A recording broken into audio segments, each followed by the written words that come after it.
I've got 7 old-fashioned values that can help you in retirement. Number 1, gratitude for simple pleasures. Once you retire, you slow down a little bit. We can't ignore that. So you have to take the slow life and enjoy the little pleasures that you get from taking a walk, visiting with a friend, having dinner at home with your family. Just the small little pleasures that don't cost big money. We don't want to overspend once we start in our retirement. We want to stay on budget and on track, right? Number 2, we want to fix things rather than replace them. If you have a missing button on a coat, you don't just go buy a new coat because you're missing a button. You put another button on, or you sew the button that you've dropped or lost or whatever, you sew another button on. And when you start fixing things rather than repairing things, you know what becomes your friend?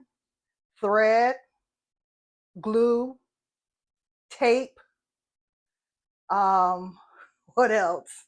Staples, safety pins, needle and thread, needle, thread, tape, safety pins, glue. Those become your friends. You can put those in a repair kit and keep them on hand for when something breaks, because you want to repair. You don't want to go purchasing things that you just don't need to purchase.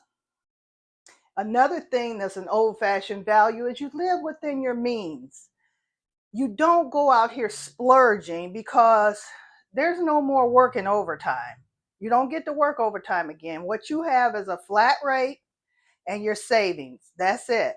A fixed income and your savings. You don't have any money for splurging. But some people do that. When they first retire, they go out and get everything they've ever wanted to purchase.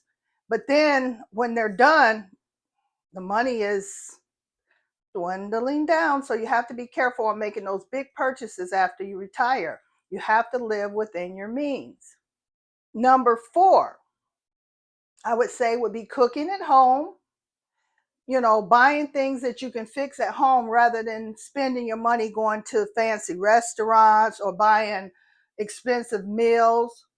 You can cook a lot of things that you can buy in a restaurant if you can cook.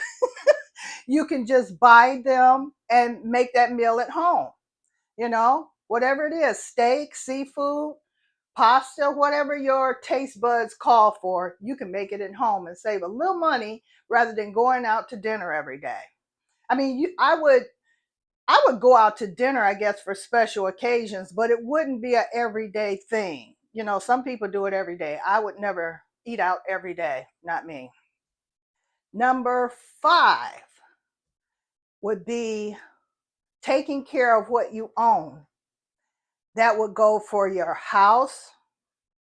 You would make sure you have proper maintenance on your furnace, your air conditioner, your air ducts, your vent ducts, your heating ducts, your refrigerators, stoves, anything that you own. You make sure that you're getting the proper maintenance on it so you can take care of it and you can have longevity out of it. With your car, you want to maintain the upkeep and maintenance on that with getting your filters and oil changed, purchasing new tires if you have to. As a matter of fact, I purchased I ended up getting 4 tires for my car. They were not new tires. I purchased them from a used tire place, and I think the tires cost me $20 a piece. So, I mean, that was a bargain. I needed some new tires bad, and they got the good threads on them and everything. So, I got 4 tires on my car that are, they're not brand new, but they'll last as long as my car does. So, that's a good thing. And what did I tell you guys about number 3, living within your means? Check this out. I wanted to get a walk-in shower. So I had somebody come over here and give me a quote. The quote was just outrageous.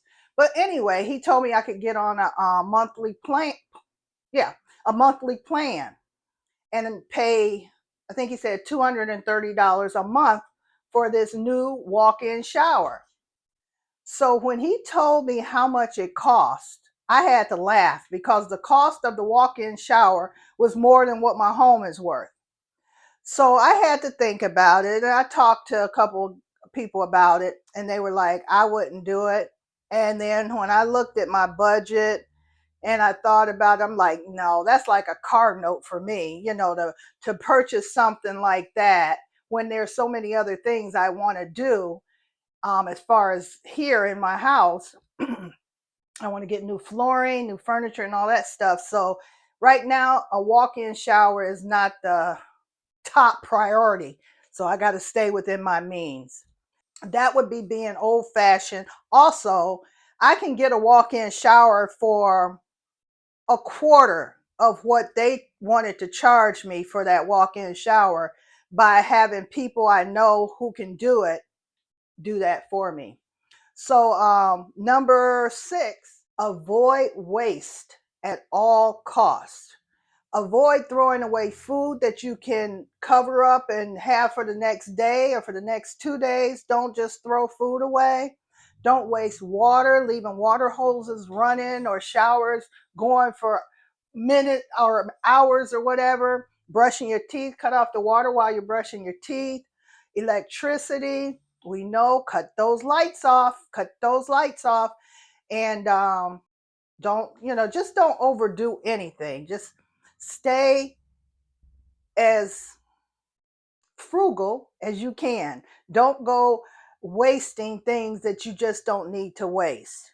If you have something, a leftover side dish, make a meal around it so you can have it for the next day or something, stuff like that. So just don't waste anything. I know lately I have been tossing out anything that I know I don't need. I have been doing that because at some point I am going to declutter, and I'm going to declutter hard. You hear me? I'm going to declutter hard. I'm going to have it. Woo! So anyway, number 7 would be, you have to be content with what you have. And I have been content with what I have. You just don't go out here purchasing things that you don't need. I had such a bad habit of doing that at one point. That's why I got so much stuff. I had to have something on my wall. I had to purchase, this flower arrangement, this fake, because it looks so real. It's so weird because I don't buy anything anymore. I would purchase clothes. I had such a bad habit of buying things. I would get rid of clothes that still had the tags on them.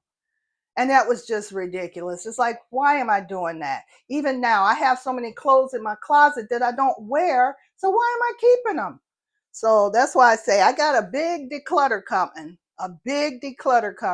And once I get everything decluttered, I'll let you guys see the after part.